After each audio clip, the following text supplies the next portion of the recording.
السلام علیکم ورحمۃ اللہ وبرکاتہ۔ محترم معزز سامعین، جیسا کہ کل میں نے آپ کے سامنے ایک ویڈیو پیش کی تھی جو ہیپی نیو ایئر کے اوپر متعلق تھی، یعنی نیا سال کے متعلق میں نے ویڈیو بنایا تھا۔ میرے محترم بزرگوں اور دوستوں اور پیارے پیارے ناظرین اور سامعین، واقعی میں اسلام بہت اچھا مذہب ہے اور اسلام بہت ہی سچا مذہب ہے۔ ہمیں اور آپ کے چاہیے کہ اسی کو فالو کریں۔ بتایا جاتا ہے کہ جو شخص نیا سال کے دن نیا سال سمجھ کر نیا کپڑا پہنتا ہے تو وہ اپنے نامہ اعمال میں گناہ لکھاتا ہے۔ نیا سال کے دن نیا سامان خریدتا ہے یا نئے سال کے دن نئی چیز کھاتا ہے تو گویا کہ وہ کھاتا نہیں ہے بلکہ جہنم کا ایک لقمہ کھاتا ہے۔ اس لیے میرے محترم بزرگوں اور دوستوں، اس کڑوی بات کو، اس اعلان کو اور اس گزارش کو آپ سمجھیں اور اپنے پریوار کو بھی سمجھائیں۔ یہ بہت ہی بڑی لعنت ہے۔ نیا سال کے دن نیا کام کرنا یہ بہت ہی بڑی لعنت ہے۔ قرآن و حدیث میں اس کا کوئی ثبوت نہیں ہے، قرآن و حدیث میں اس کی کوئی دلیل نہیں ہے۔ اس لیے ہمیں اور آپ کو چاہیے کہ نیا سال کے دن اپنے بچوں کی اگر اسکول کی چھٹی ہے تو گھر میں رکھے، کہیں دوست یار کے ساتھ پکنک منانے کے لیے نہ جانے دیں۔ اپنی بیٹی کو گھر میں رکھیں تاکہ کہیں سہیلی کے ساتھ کہیں دوسری جگہ وہ پکنک نہ منا لے۔ میرے محترم، ہم آج بھی کھا سکتے ہیں، ہم کل بھی کھا سکتے ہیں، ہم پرسوں بھی کھا سکتے ہیں، لیکن خصوصاً خاص طور پر نیا سال کے دن نئے طریقے سے کوئی سامان کرنا، کوئی سامان کھانا، کوئی سامان لانا، کسی پروگرام میں شامل ہونا، یہ سارا کا سارا اسلامی نظام کے خلاف ہے۔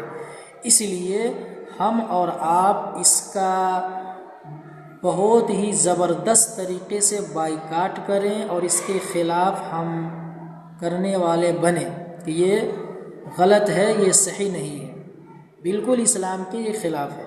اس لیے میرے محترم بزرگوں دوستوں، قرآن و حدیث میں آتا ہے کہ جب ہمارے اوپر دین مکمل ہوا تو صحابہ کرام نے کبھی بھی نیا سال نہیں منایا، حالانکہ ان کے سامنے اسلامی مہینے کے محرم کا مہینہ کئی دفعہ آیا، لیکن کسی صحابی نے نیا سال مبارکباد نہیں کہا۔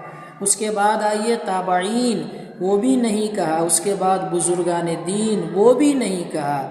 اور آج بھی ایسے علماء، حفاظ، قاری، مفتی، مولانا ہمارے جماعت میں، ہمارے مذہب میں ہیں جو آج بھی اس چیز کا بائیکاٹ کرتے ہیں، نہیں کرتے ہیں اور نہیں کسی کو کرنے کے لیے کہتے ہیں۔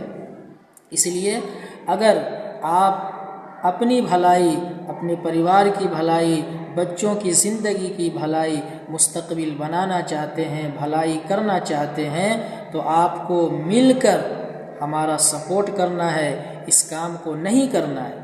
یہ میں نہیں کہہ رہا ہوں، یہ شریعت بتا رہی ہے جس کو میں آپ کے سامنے پیش کر رہا ہوں۔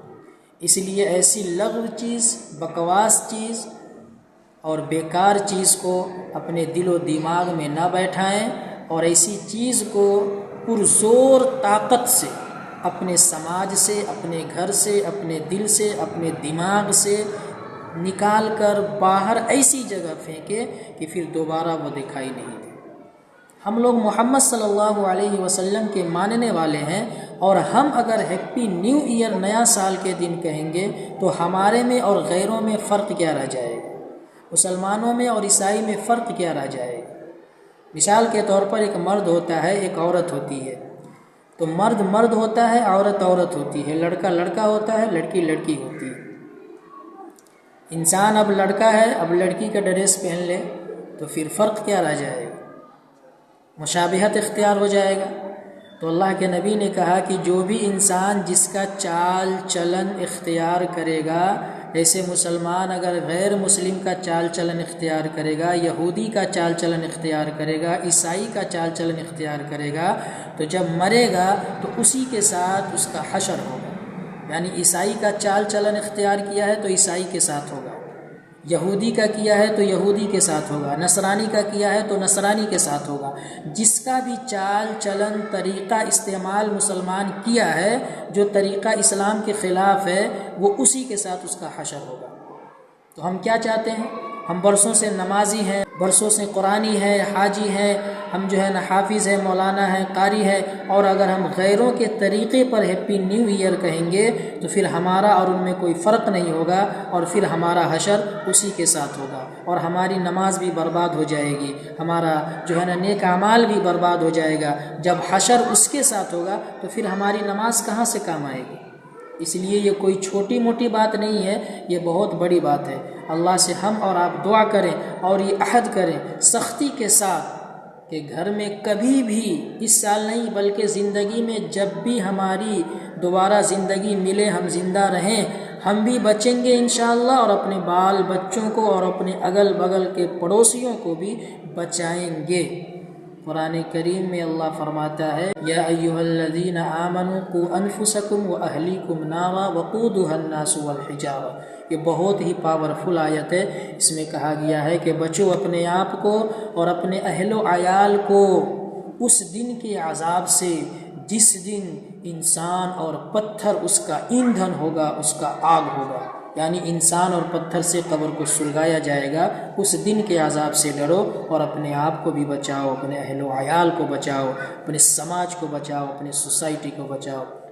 اس لیے میرے محترم بزرگوں اور دوستوں، یہ مجبوری تھی میری کہ بہت ہی ہمارے سماج میں یہ کام غلط ہوتا جا رہا ہے دن پر دن، تو میری مجبوری تھی کہ میں اس چیز کو آپ کے سامنے پیش کروں، تاکہ ایک بھی انسان اگر بات مان لی تو پھر میری کامیابی کا وہ ضامن ہے، کامیابی کے لیے میرا ایک وہ راستہ کھل جائے گا۔ اللہ سے دعا کرتے ہیں کہ اللہ ہمیں اور آپ کو کہنے سننے سے زیادہ عمل کی توفیق عطا فرمائے۔ وآخر دعوانا الحمدللہ رب العالمین۔ اپنا خیال رکھیے گا، پھر ملیں گے کسی نیکسٹ ویڈیو میں، جب تک کے لیے خدا حافظ۔ السلام علیکم ورحمۃ اللہ وبرکاتہ۔